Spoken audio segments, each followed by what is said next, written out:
ਬਿਸਮਿਲ੍ਲਾਹ ਰਹਿਮਾਨ ਰਹੀਮ। अस्सलाम वालेकुम ਵੀਰੋ ਤੇ ਮਿੱਤਰੋ, ਕੀ ਹਾਲ ਚਾਲ ਨੇ? ਠੀਕ ਠਾਕ ਹੋ? ਉਮੀਦ ਕਰਦਾ ਕਿ ਤੁਸੀਂ ਅੱਲਾ ਦੇ ਫਜ਼ਲ ਨਾਲ ਹੋਵੋਗੇ ਬਿਲਕੁਲ ਠੀਕ ਠਾਕ।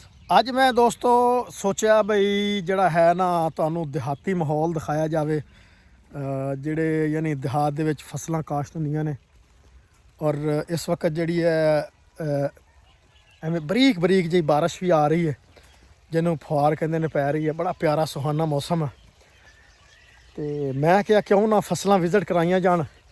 ਸਬਜ਼ਾ ਜਿਹੜਾ ਹੈ ਬੈਕ ਸਾਈਡ ਤੇ ਤੁਸੀਂ ਦੇਖੋ ਕਿੰਨਾ ਪਿਆਰਾ ਸਬਜ਼ਾ ਹੈ ਤੇ ਅੱਖਾਂ ਨੂੰ ਬੜੀਆਂ ਜਿਵੇਂ ਆਂਦੇ ਨੇ ਬਈ ਨਜ਼ਰ ਵਾਸਤੇ ਬਹੁਤ ਬਿਹਤਰ ਹੁੰਦਾ ਹੈ।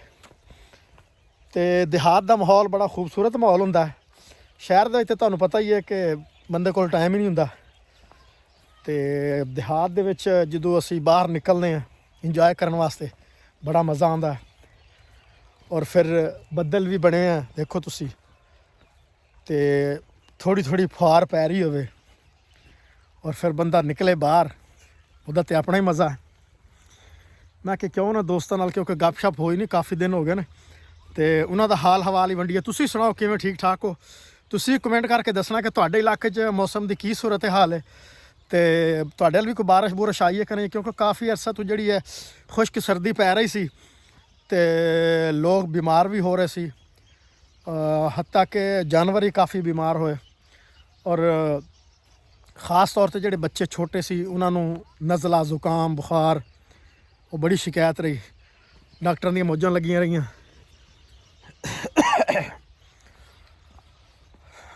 ਮੌਸਮ ਵਾਕਈ ਬੜਾ ਖੂਬਸੂਰਤ ਹੈ।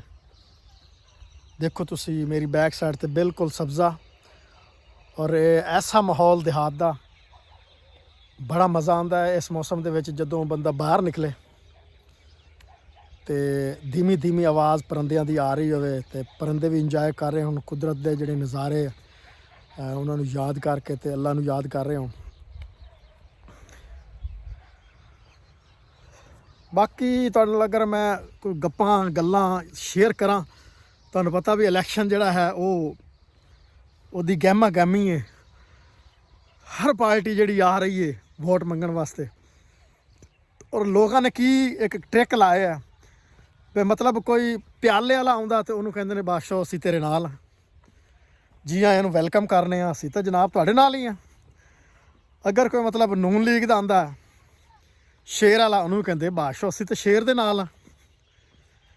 ਅਗਰ ਕੋਈ ਤੀਰ ਵਾਲਾ ਆਉਂਦਾ ਅਸੀਂ ਤਾਂ ਬਾਈ ਤੀਰ ਵਾਲਾ। ਯਾਨੀ ਹਰ ਬੰਦਾ ਜਿਹੜਾ ਵੀ ਕੋਈ ਸਾਡੇ ਇਲਾਕੇ ਦੇ ਵਿੱਚ ਵੇਖਣ 'ਚ ਆ ਰਿਹਾ ਬਈ ਕੋਈ ਆਂਦਾ ਨਾ ਵੋਟ ਮੰਗਣ ਤੇ ਉਹਨੂੰ ਕਹਿੰਦੇ ਅਸੀਂ ਤੇਰੇ ਨਾਲ ਹੀ ਹਾਂ ਜੀ। ਹੁਣ ਮੈਨੂੰ ਇਹ ਨਹੀਂ ਸਮਝ ਲੱਗਦੀ ਵੀ ਇਹ ਹੈ ਕਿਹਦੇ ਨਾਲ ਨੇ। ਅੱਛਾ, ਜਦੋਂ ਮੈਂ ਇੱਕ ਤੁਹਾਨੂੰ ਪਤਾ ਹੀ ਹੈ ਕਿ ਅਸੀਂ ਬੜੇ ਇੰਟਰਵਿਊ ਕੀਤੇ ਨੇ ਲੋਕਾਂ ਦੇ ਔਰ ਜਿਹੜਾ ਹੈ NAs ਜਿਹੜੇ ਨੇ ਮੁਖਤਲਿਫ ਉਹਨਾਂ ਦੇ ਅਸੀਂ ਸਰਵੇ ਵੀ ਕੀਤੇ ਨੇ। ਲੋਕਾਂ ਨੇ ਵਾਜ਼ੇ ਤੌਰ 'ਤੇ ਉੱਥੇ ਕਿਹਾ ਜੀ ਅਸੀਂ PTI ਨੂੰ ਸਪੋਰਟ ਕਰਾਂਗੇ।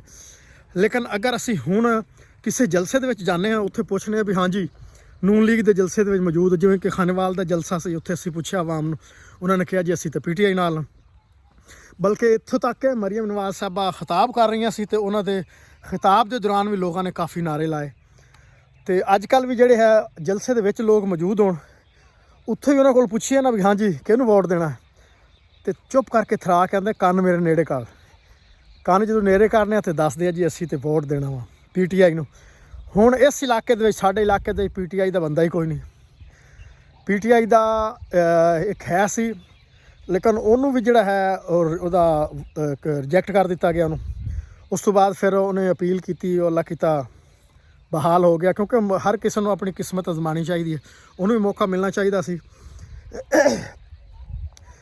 ਤੇ ਹੁਣ ਜਿਹੜਾ ਹੈ ਮਾਹੌਲ ਉਹ ਇੱਥੇ ਵੀ ਤੁਹਾਨੂੰ ਪਤਾ ਕਿ ਹੁਣ ਇਲੈਕਸ਼ਨ ਸਿਰ 'ਤੇ ਆ ਤੇ ਬੜਾ ਗਹਿਮਾ ਗਹਿਮੀ ਦਾ ਲੋਕ ਆ ਰਹੇ ਨੇ।